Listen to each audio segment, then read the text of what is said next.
اور وہ حدیث بڑی رکت انگیز ہے جی، ابو داؤد کے اندر اور مسند احمد کے اندر،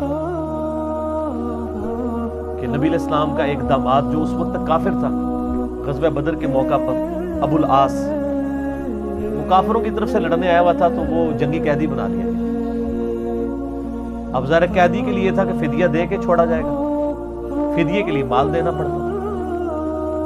اب اس کی جو بیوی ہے وہ سیدہ زینب نبی علیہ السلام کی بیٹی، جن کی آگے سے وہ بیٹی ہیں جو حضور کی نواسی ہیں، امامہ بنت ابی العاص، جن کے بارے میں صحیح بخاری میں آتا ہے کہ نبی علیہ السلام ان کو گود میں اٹھا کے نماز پڑھا کرتے تھے، جس طرح حسن و حسین تھے اس طرح وہ بھی تھی۔ امامہ یہ لفظ ویسے لوگ امامہ پڑھتے ہیں، یہ الف کے اوپر یعنی حمزہ کے اوپر پیش ہے، امامہ بنت ابی العاص۔ تو سیدہ زینب نے اپنے گلے کا ہار، یہ صحیح سند کے ساتھ ہے، ابو داؤد میں مسند احمد میں،